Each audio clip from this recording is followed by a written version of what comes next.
I started to do these little experiments where I would go into the world and ask for help without makeup and then ask for help with makeup.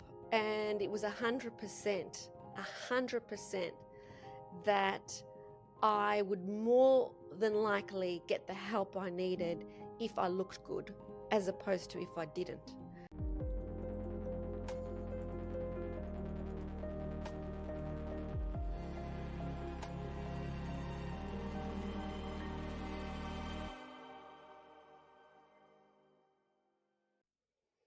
Non-judgment. What does it look like? And how can we attain it as we move towards a new way of living, a new paradigm where we have love and compassion and unity for all? Hi, my name is Eleni and welcome to my channel.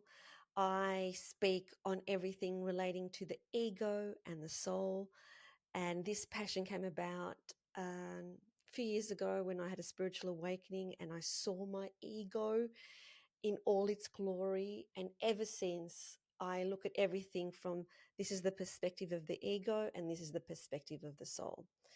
And in this video, I do want to talk about non-judgment, because we as humans are programmed to judge everything. We judge ourselves and we judge the people around us. We judge how we look, we judge what we're wearing, we judge our bodies, we judge our health, we judge our status in terms of our finances, the things that we own, the experiences that we have. There is no end to the judgments that we hold for ourselves and for other people.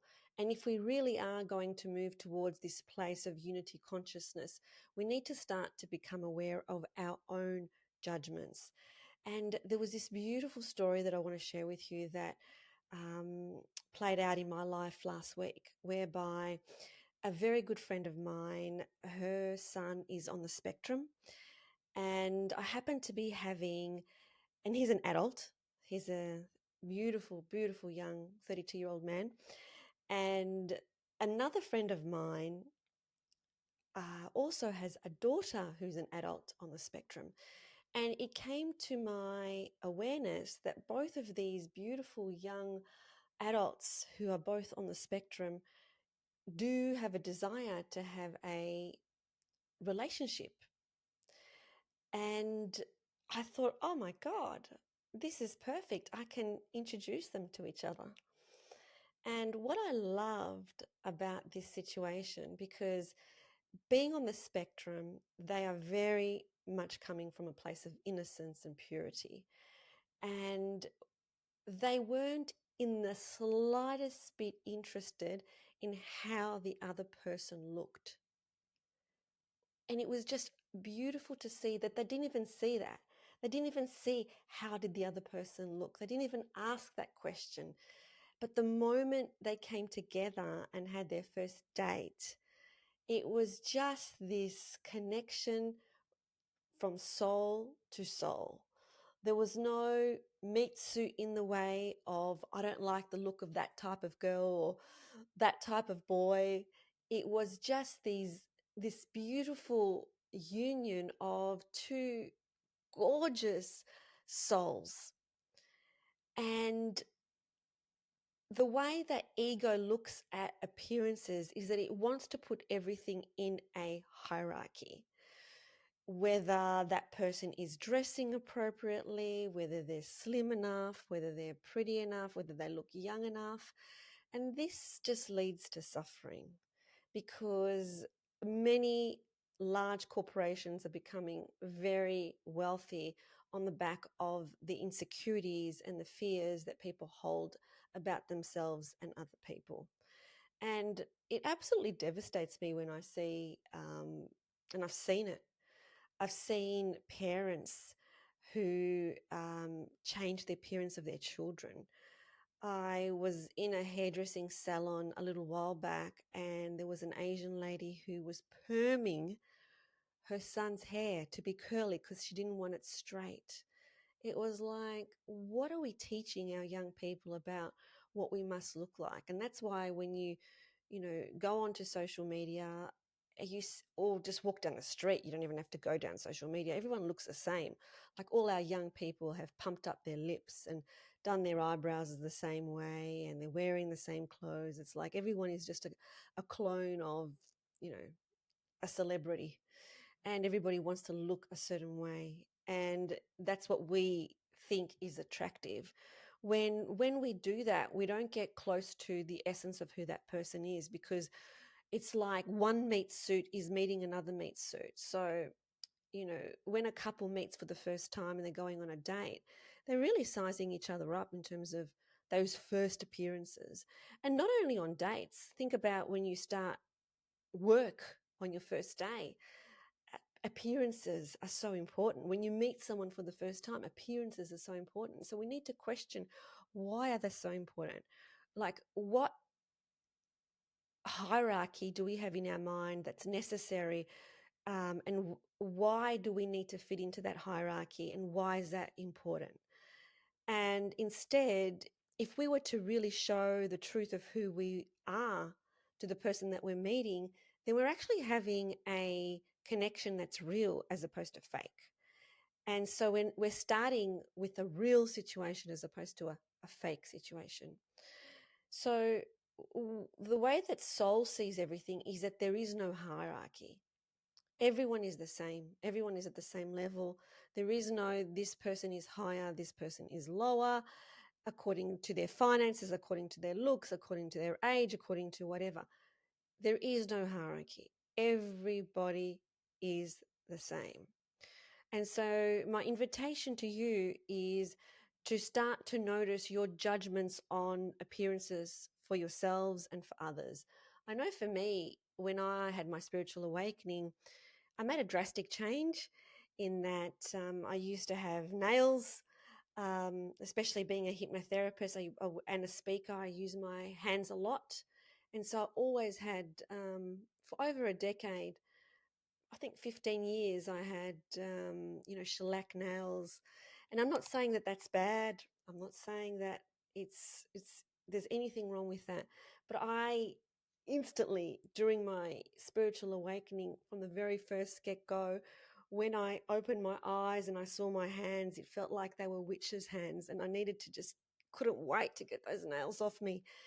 And so then I went through a process of not wearing eyeliner. And that is something for me that was a big deal, because I wore eyeliner from year 7 when I was 11 years old. And I only stopped it a few years ago in my early 50s. And so going through that process of, why am I wearing it? And I'm not saying that makeup is negative or it's bad, but asking yourself the question, well, why am I wearing it? And the answer for me was, because I want somebody else's approval, because I don't think I'm pretty enough without it. So we need to just let go of that story. It's interesting that I was reading something on Pamela Anderson, and we all know how recently she's taken the brave step, and it's incredible how our society looks at it as brave, but it is, and has completely discarded all her makeup that she wears. And when she went to a awards ceremony recently, there was quite a number of comments that said, "Oh, come on, now she's overdoing it. Can't she even put makeup just to go to an awards ceremony? You're missing the whole point. You're missing the whole point." She's taking a stance for the identity versus the soul. She's taking a stance for saying, no, I don't need to wear makeup. I love myself for who I am, and I don't need to wear makeup to prove that I am this person. I don't need to do that. So yet she was criticized for not wearing makeup at the latest award ceremony, which is absolutely bizarre that we judge other people for not wearing makeup. It's just incredible, the society that we've created. And again, I'm not saying that makeup is bad. Nothing is bad. Everything is a journey and everything is an experience. And sometimes it's so fun to wear makeup. But we need to go behind and ask ourselves, what's the intention? Is the intention of me wearing this makeup, is it so that I can actually be approved by someone else because I don't approve of myself without it? If that is the intention, then we need to question it. If the intention is I just want to have fun and I want to have joy and it just makes me happy when I put this on, there's nothing wrong with that. But we just need to ask ourselves the question, what does it mean when we feel like we have to look a certain way?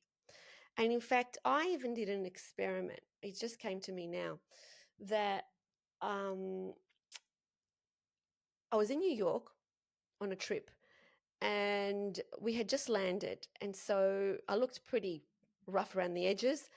I was tired looking and I didn't go back to the apartment to put on any makeup because I was keen to get going and see what was happening in New York. And this was the first time. And I was at the subway and nobody came to assist me, even though I was really confused and I needed help about how to catch this subway. And then the next day, when I was showered and had makeup on and I had nice clothes on, I noticed that people came to assist me straight away. And for me, I started to do these little experiments where I would go into the world and ask for help without makeup and then ask for help with makeup. And it was 100% that I would more than likely get the help I needed if I looked good as opposed to if I didn't. And so that made a very clear, um, it was like there was so much clarity that I received from those experiments that, oh, okay, this is what people value and they want to help people that are prettier as opposed to not pretty.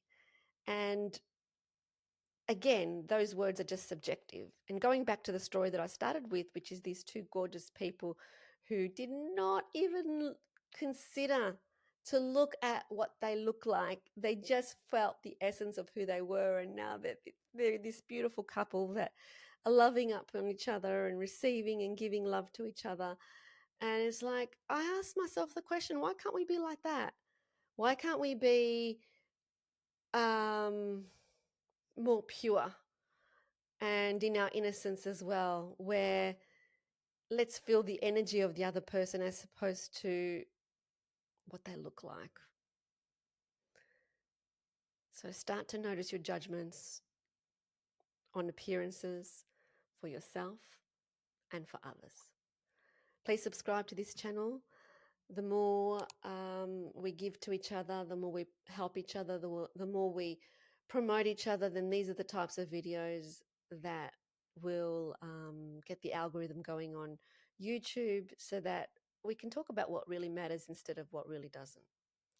Sending you so much love. So much love.